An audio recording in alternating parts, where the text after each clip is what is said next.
Good day everyone, I am Mary Joyce, a Cruzat student from BSTM 1101, and our agenda for today is to know the steps on how to eliminate risk or hazard in tourism and hospitality industry by using infographics or a visual image that may represent some information or data and will give us idea about the topic. But before that, we must know first the difference between the risk and the hazard. So let's start.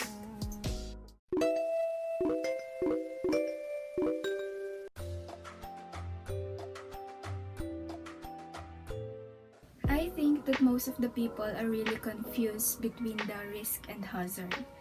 They are confused in determining a situation if it is a hazard or a risk. So what is hazard? Hazard is something that can cause harm. Like for example, in a workplace, there is a knife. Knife can be a hazard because the employee of the company may get cut.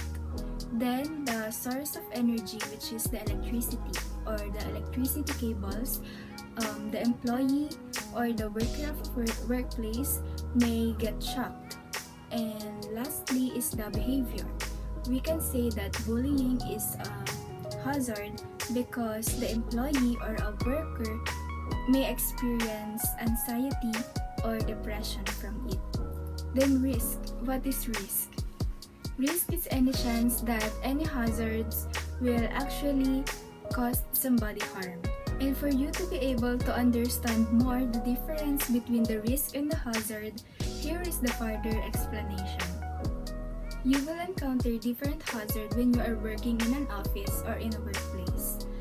Like for example, in a company, there is a slippery floor without caution sign, and it is already considered as hazard. Why? Because it may lead someone into an accident. And if a worker passes through it and slips on the floor, it is considered as risk. Why? Because risk is a situation involving exposure someone to danger. So he or she or the worker may experience or may get a physical injury. I hope that the difference between the risk and the hazard is now clear. So let's proceed to the next. Physical, biological, chemical. What are those three words? These are types of hazards. There are more types of hazards, but we will focus on these three types. First is the physical hazard. Anything in the environment that can cause a bodily harm can fall under the category of physical safety hazards. And physical hazards are not always something that you can see or touch.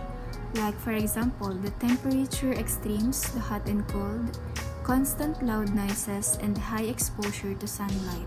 And for you to know if something is a physical hazard or not, just think about it if it could cause physical harm to an employee. This could also include common workplace objects like flammable items that may violently react to other environmental factors. Down to our second part, it is the biological hazard. Biological safety hazard is a substance produced by an organism that may pose a threat to human health. Anything that can cause harm to people, animals, or infectious plant materials can be considered as a biological hazard. Mostly, they exist in workplaces that involve working around other people, unsanitary conditions, in laboratories, and in the environment. Any risk that came from the biosphere, which are the people, plants, and animals, can be considered as biological hazards. And here are examples of the biological hazards: mold and fungi, blood and body fluids, sewage, airborne pathogens such as the common cold, harmful plants, and animal and bird droppings.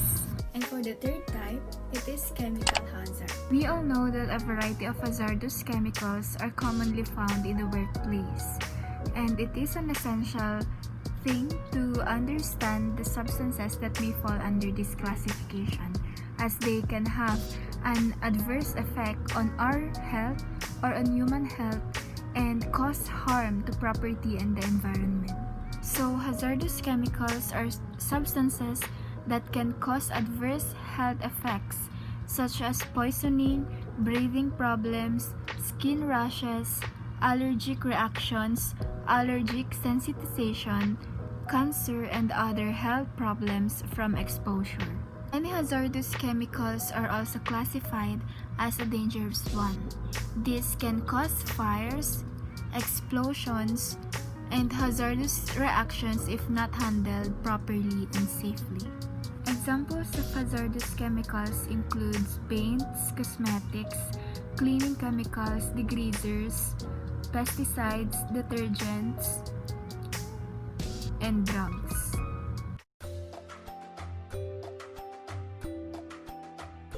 Our objective for this topic is to answer the 4W questions that we will encounter through the video.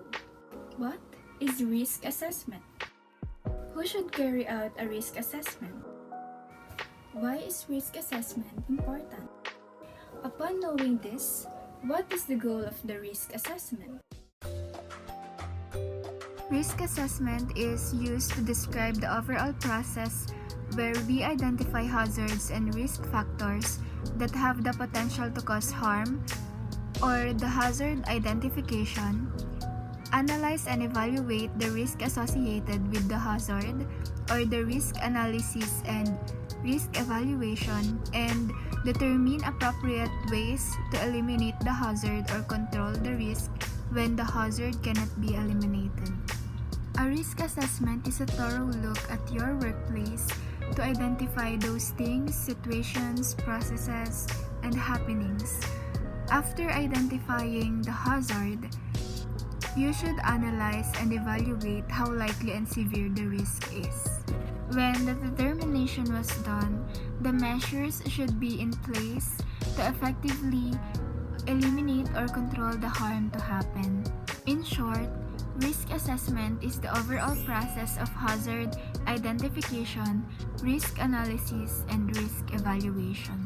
Employers are responsible for carrying out the assessment and for any steps that they need to take to eliminate or control risk.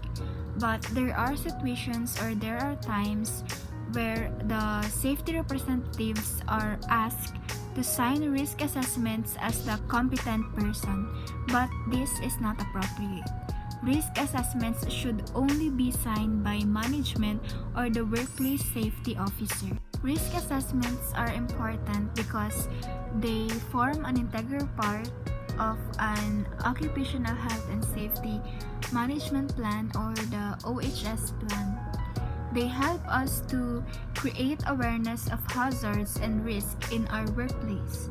It also helps us to identify who may be at risk, like for example, the employees or the cleaners, visitors, or anyone in the company. In addition to that, it also helps us to prevent injuries or illnesses that we may encounter during our whole day work. The aim of the risk assessment process is to evaluate hazards, then remove the hazards or minimize the level of the risk by adding control measures. And by doing this, you have to create a safer and healthier workplace. And if you are going to create a risk assessment for the company, your goal should be to answer these following questions. First is what can happen and under what circumstances. The second one is what are the possible consequences. The third one is how likely are the possible consequences to occur. And the last one is the risk controlled effectively, or is it further actions required?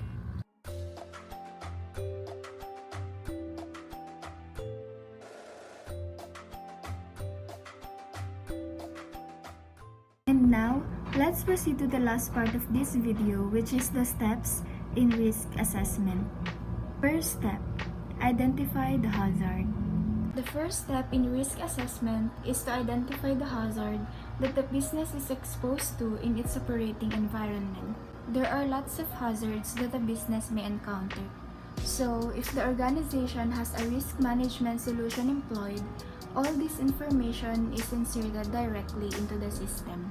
And the good thing with this approach is that when the hazards are already visible to every employer in the organization for them to be aware. Once the hazard has been identified, the second step is to decide who may be harmed and how. Employers must assess risk faced by agency and contract staff, visitors, clients, and other members of the public on their company. They must also review work routines in all the different locations and situations where their staffs are employed.